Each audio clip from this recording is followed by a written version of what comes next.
Good morning, back in my forest. It's Brian of London here in the forest in Tel Aviv.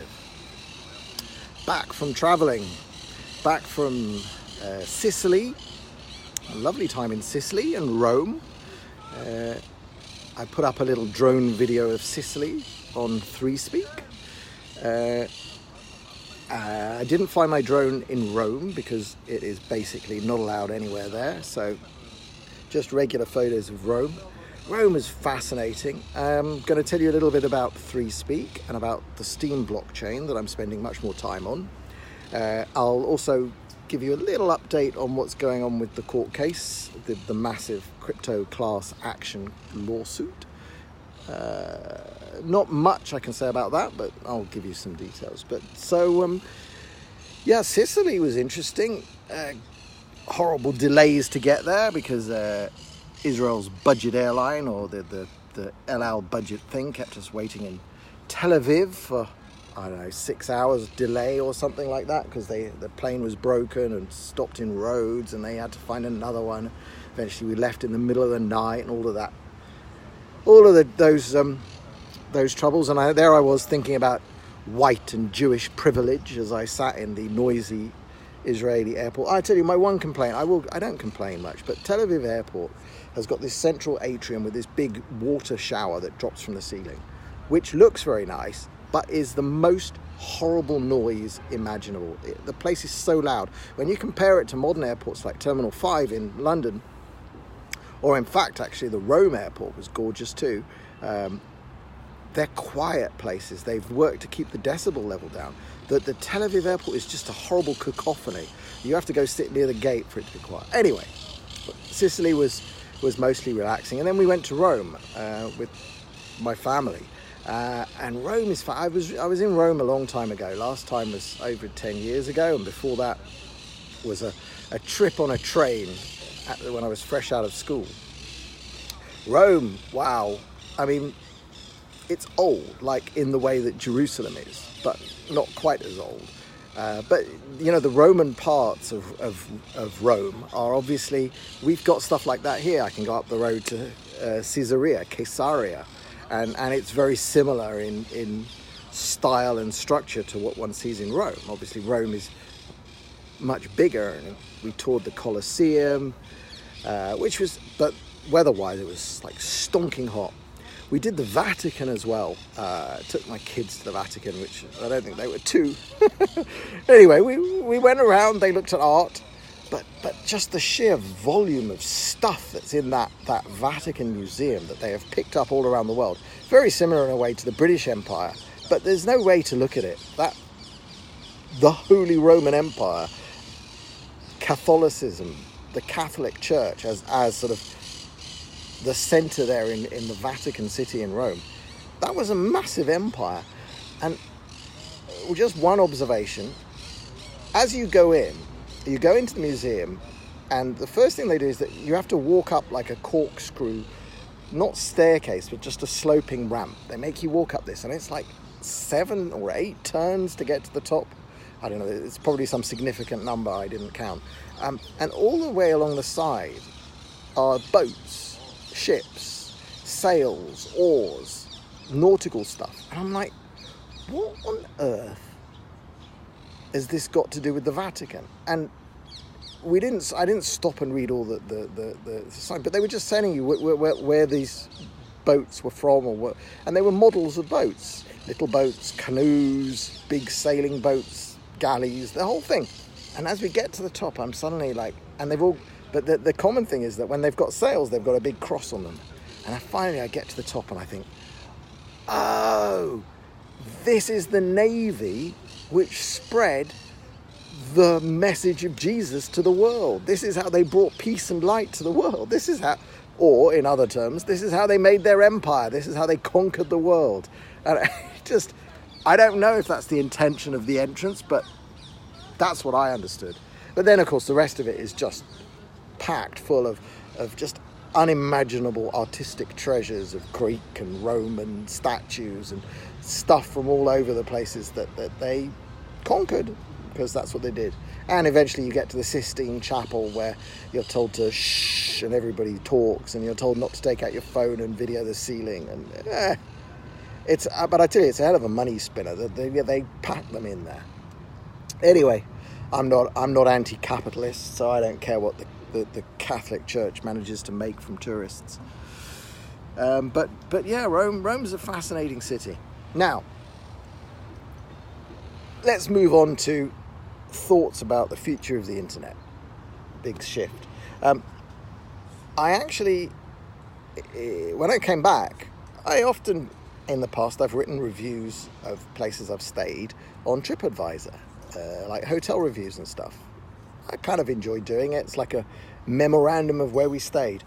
This time, though, I put my hotel review on a site called travelfeed.io. And travelfeed.io is part of this thing called the Steem blockchain, which I've spoken about before. The video site where I'm going to place this video later is 3speak.online. That's also built off this Steem blockchain. And TravelFeed just allows you to post travel blogs, and I posted a review. The difference here is that everything on Steem, almost every action you take, if you like something, if you leave a comment, you get rewarded, and the person you're leaving the like for gets rewarded with a little bit of Steem. Now, the cryptocurrency Steem is not one of the most well-known ones. It's in the top 70, I think, of cryptocurrencies by value, by market capitalization. And it's at a very low level at the moment, unfortunately. But this isn't as important as what's going on in the background. What's going on in the background is that TravelFeed and SteamPeak and 3speak Online, they're all using the Steem blockchain as a kind of centralized, decentralized database. What does that mean? Whenever you build a website, you have the data, and then you have the front end, the thing that you're going to see. So for most blogs, they're using a program called WordPress. WordPress then has a database behind the scenes that you don't know about, but that all the information is in that database. And usually those two, for small websites, are on the same computer, and it's just one computer. One computer is running my blog. One computer is running Israeli Cool. My blog, brianoflondon.me. In fact, it's running as a sub-part of one. It's running on one computer that's also running a bunch of other websites simultaneously. That's how little effort it takes to run. But something like a Facebook is running on many, many, many computers all across the world, but it's running Facebook software with Facebook's database. Only Facebook has all of that centralized information. Now, they'll spread it out over multiple computers and keep them synchronized by some technical magic that I can't even begin to understand. But Facebook has their arms around all the data and all the information. Steem, by contrast, Steem is a database into which anybody can put stuff in and anybody can read stuff out, but it is stored on multiple computers. Last I checked, I don't know, over 200 computers are running Steem all over the world. And they're not in the control of any one company. There's the company that invented Steem, a thing called Steemit, but control and the agreement of how it changes has moved out to what's called a consensus, is that the top people, the people doing most of the work to run the system, get to choose how it changes.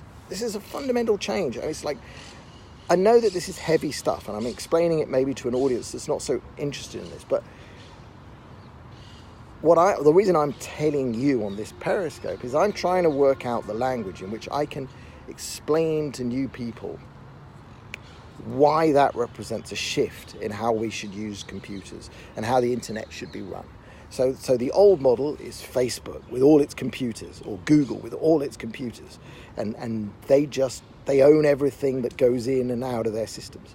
The newer model is Web 3.0, and in this case built on a blockchain system, is a sort of Steem model and Steem is used as a social network. It's doing the same thing as Facebook. Now, Can they onboard 1 billion users like Facebook? Probably not today, not so quickly. But can it scale up to that level? It looks like it can. It looks like they're doing the right things, they're developing in the right directions to make it usable by many. Certainly, the site on which I put my hotel review, which I'll link to in the description of this post, Travel Feed, it does a really good job of beautifully presenting what I put into it and what I got out of it. And I'll earn a few bucks from doing that directly to me. I own it. The money comes to me, and it's real money. I mean, even if it says I earn $5 in Steem, I really do. Now, if the price of Steem goes down between when I get it, but that's not important, is that at the moment that it's given to me, I can send it to an exchange, I can turn it into real money immediately. Now, that part of the internet is this exchange between cryptocurrencies and real currencies. That came under serious attack in the last year and a half, and it's still under serious attack because governments are scared of that. While very few people are using cryptocurrencies, they didn't take too much notice. But as more and more people have found that they can send money backwards and forwards with incredibly low fees, much lower than PayPal or these other services, the governments have taken an interest. So any site that changes cryptocurrency into real money starts to have to know, it's called KYC, know your customer. They have to know exactly who you are. They have to see a government ID. You have to verify bank accounts and all that sort of stuff. They're making it harder. And that brings us on to, the progress in the big crypto lawsuit. Steem, this blockchain-based social media site, it was built by technology people, by programmers, by developers, not so many marketeers or people well versed in spreading word about it. And I think certainly Steem for the last year and a half was hurt by not being able to, for example, aggressively advertise on Facebook. Say, hey, don't post your nonsense or don't post your status on Facebook. Post it on Steem where you can get rewarded for it. Not that, I think Steem launched very heavily on the idea that you would just make money from writing your Facebook statuses, and that was a mistake. It's like, that shouldn't be the primary, but you should perceive that you own it, you should perceive that it is valued, and you should see some value back. If there's advertising on the website, you should get a much bigger stake in the revenue generated by that advertising. And that's what Facebook does not return in any way to you people, the users, the people who put their information to Facebook. You get no value back. Now,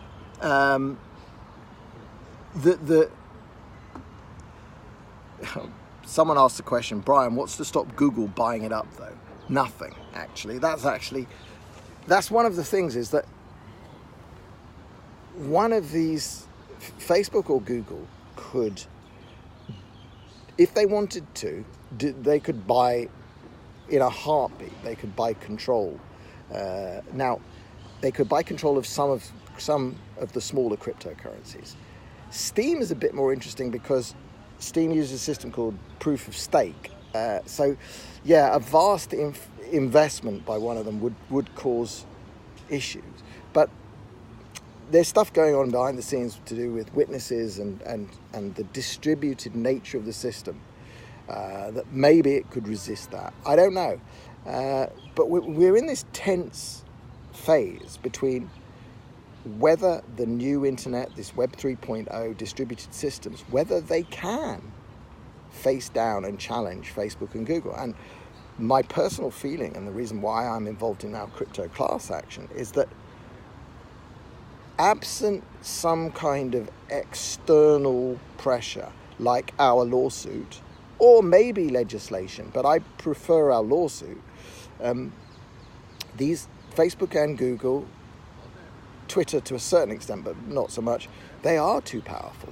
They have grown too powerful. We need some way to at least stop them crushing opposition, which has not happened before. Out in America, certainly, they've been allowed to crush opposition. We'll see whether our case in Australia is the one that lets us strike a blow and transfer this value to the new systems. But certainly for my part, look, I'm talking on Periscope right now, which is a Twitter product. I use Twitter. I'm doing Twitter to bring people to 3speak, which is where I'm posting my videos. But I've toned down my use of YouTube dramatically. I'm off Facebook, obviously, because they deleted me. I'll probably close my Instagram account soon. I'm using these tools as much as I have to or can right now in order to keep my profile at a level that's useful for what we're doing. Finally, just to update you, our lawsuit, we haven't stopped work on it. We're working very much to secure the technical funding to go forward, and I can't really say to, but we're in good negotiations. We're happy with the way it's going. We don't need more publicity right now. We're not looking for more publicity, but we are still getting active sign-ups. People are finding us. People are joining the lawsuit. People are understanding that their businesses were affected by what these tech giants did to them. So it is progressing. Hopefully we'll have some big news to announce in the next few weeks, but some of it you just have to keep close to your chest. Yeah, it's been very busy. Anyway, this video will be first up on 3speak online once I'm done with. I like recording live. I like to see the comments. There's no, I don't have another system for that other than Periscope. So I'm Brian of London. Find my website, brianoflondon.me, or find me on Steem as @Brian of London. If you want to join Steem, drop me a line. I'll help you onto the system. Steem's very, very interesting. It's being written off by a lot of the crypto industry, but don't be so sure, because it is doing something different. People are building incredible businesses with the back-end processing being done by this Steem blockchain. Games, travel sites, not basic stuff, much more interesting.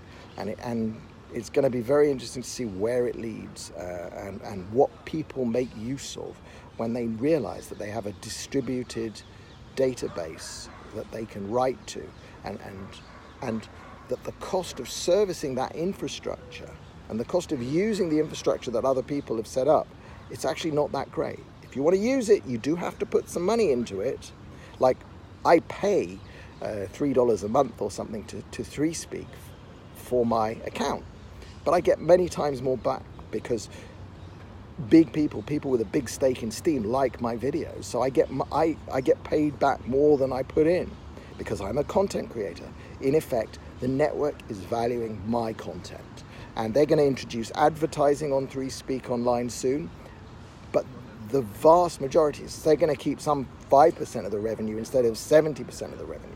The revenue from advertising will come back via Steem straight to me, and that makes a very big difference to the dynamic.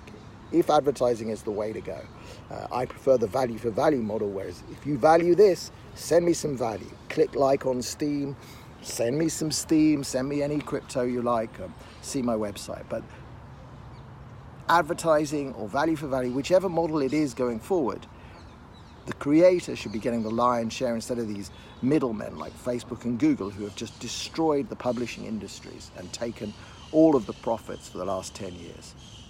All right, Brian of London, almost hoarse. Time to say goodbye from the forest in Tel Aviv.